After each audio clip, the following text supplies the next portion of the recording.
ማንኛውም ሰው ቴሌቪዥን ለመጠገን ከማሰቡ በፊት የቴሌቪዥን ክፍሎችን በስርዓት ማወቅ አለበት። በዚህ ቪዲዮ የቴሌቪዥን ዋና ዋና ክፍሎችና ተግባራቸውን እነግራችኋለሁ። አብራችሁ ይቆዩ።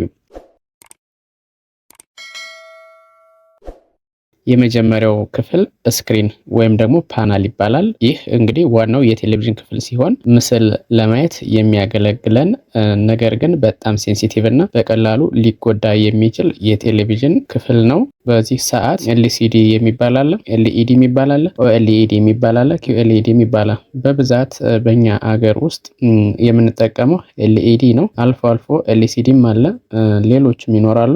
ይህ እንግዲህ ዋናው ነው። የኤሌክትሮኒክስ መረጃዎችን በመተርጎም የምናየውን ምስል ቀለምና ቪዲዮ የሚፈጥርልን ክፍል ነው። የሁለተኛው የቴሌቪዥን ክፍል የጀርባ ብርሃን ይባላል። ይህ የጀርባ ብርሃን ወይም ደግሞ ባክላይት ከስክሪኑ ጀርባ ተቀምጦ ትናንሽ መብራቶች ያሉት ስለሆነ እነሱ መብራቶች እየበሩ ስክሪኑ ላይ ምስል እንድናይ ወይም ደግሞ በትክክል ምስል እንድናይ የሚያደርግልን የጀርባ መብራት ይባላል። እነዚህ መብራቶች ከተቃጠሉ ቲቪው ምስል አያሳይም፣ ድምጽ ብቻ ነው ሊኖረው የሚችለው። እንዴት አድርገን ማስተካከል እንደምንችል የሰራሁት ቪዲዮ አለ፣ እሱን ማየት ትችላላችሁ።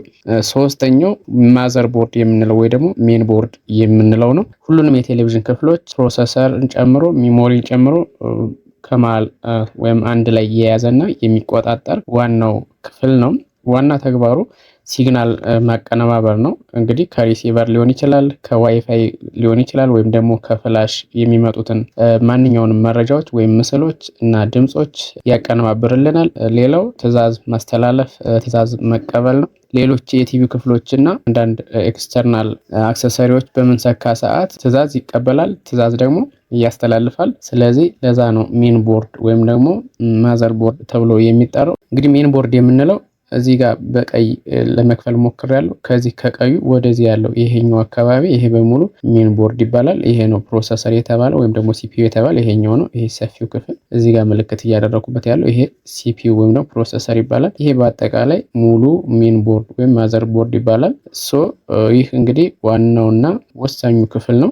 ሌላው ፓወር ቦርድ ነው ወይም ደግሞ ፓወር ሰፕላይ ቦርድ እንለዋለን። ይህ ደግሞ ከኤሌክትሪክ ሶኬት ላይ በቀጥታ የሚሰካበት የውስጠኛ ሰርኪዩት ያለው ቦርድ ነው።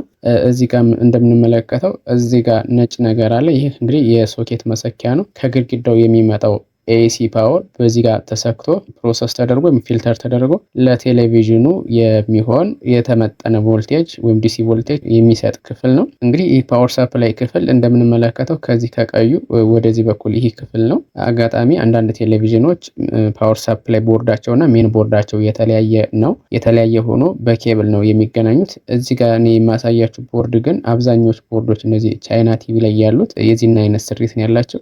ሌላው በአምስተኛ ደረጃ ቲኮን ቦርድ የሚባል ክፍል አለው። እንግዲህ የቴሌቪዥን ቲኮን ቦርድ አለው። ቲኮን ቦርድ የሚባለው ልክ እዚህ ምስሉ ላይ እንደምትመለከቱት ማዘር ቦርዱ እና በስክሪኑ መካከል የሚገኝ ትንሽዬ ቦርድ ነው። እዚህ ጋር እንደምናየው ይሄኛው ልክ እዚህ ጋር የተሰካ ነገር አለ። ወደ ማዘር ቦርዱ የሚመጣ ኤልቪዲኤስ ኬብል ነው። እዚህ ጋር ደግሞ የምትመለከቱት ነገር አለ። ይህ ደግሞ ወደ ስክሪኑ የሚወስድ መስመር ነው። ቲኮን ቦርድ የተባለው እንግዲህ ይህ መሀለኛው ክፍል ነው። ስለዚህ በማዘር ቦርዱ እና በዋናው ፓናል በስክሪኑ ማለት ነው መካከል የሚገኝ ትንሽ ቦርድ ሲሆን ከማዘር ቦርድ የሚመጣውን የቪዲዮ ሲግናል ተቀብሎ መቼና እንዴት መስራት እንዳለባቸው በትክክል የሚያሳይ ወይም ኮንትሮል የሚያደርግ ፓርት ነው። ምናልባት ይህ ክፍል በሚበላሽ ሰዓት ቴሌቪዥናችን ላይ መስመሮችን ሊያወጣ ይችላል። ስድስተኛው የድምፅ ስፒከሮች ናቸው።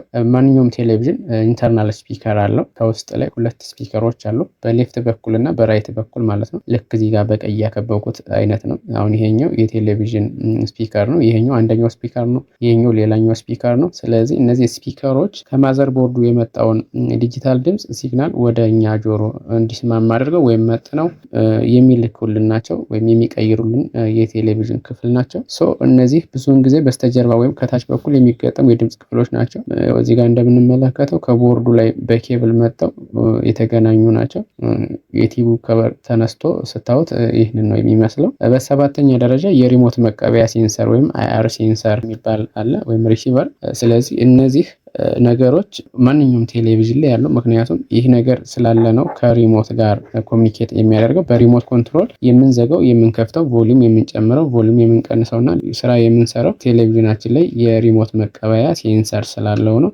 ከቲቪ ፊት ለፊት ነው በብዛት የሚገኘው። ከቲቪ ፊት ለፊት በኩል የሚገኝ ትንሽ መብራት መሳይ ክፍል ሲሆን ከሱ ጎን ደግሞ የቲቪው ማብሪያ ማጥፊያ በእጃችን የሚጫን ቁልፎች ማለት እነዚህ ኪፓድስ እዚህ ጋር ለማስቀመጥ ሞክሬያለሁ። እነዚህ ኪፓዶች ናቸው።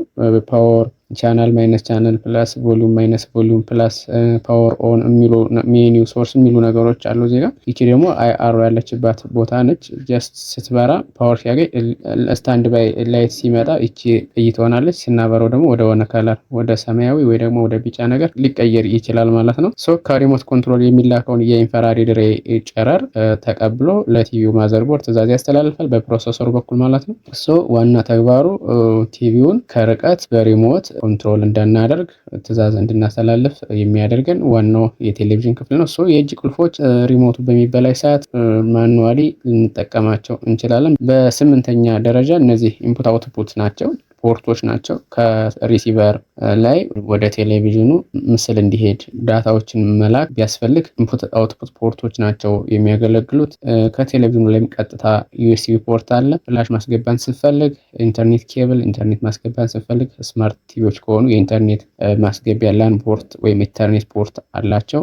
ከቲቪ በስተጀርባ ነው ብዙ ጊዜ የሚገኙት። በጎን በኩል የሚገኙም ይኖራሉ።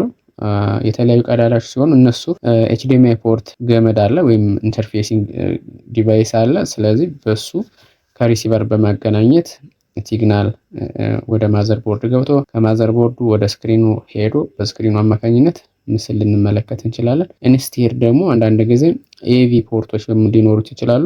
የሁለቱም ስራ ተመሳሳይ ነው።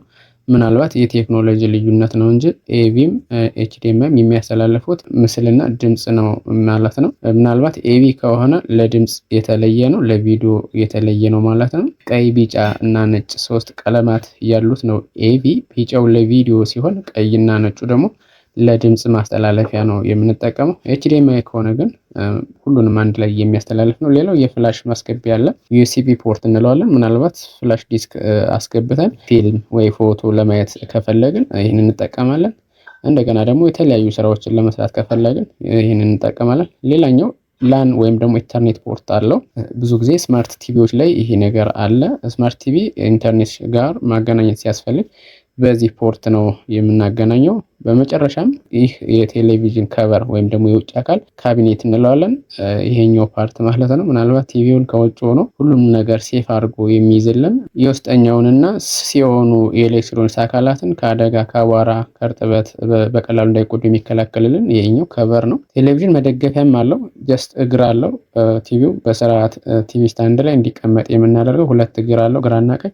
ምናልባት ቲቪው ቀጥ ብሎ እንዲቆም የሚያደርግልን የውስጠኛውን ክፍሎች በአንድነት የሚይዝልን ነው ማለት ነው። ሌሎች ክፍሎችም ይኖራሉ። ዋና ዋና የሚባሉ 9 የቴሌቪዥን ክፍሎችን በዚህ መልኩ አቀረብኩላችሁ። ጥያቄ አስተያየት ካላችሁ ኮሜንት ላይ ያስቀምጡልኝ። መልካም ጊዜ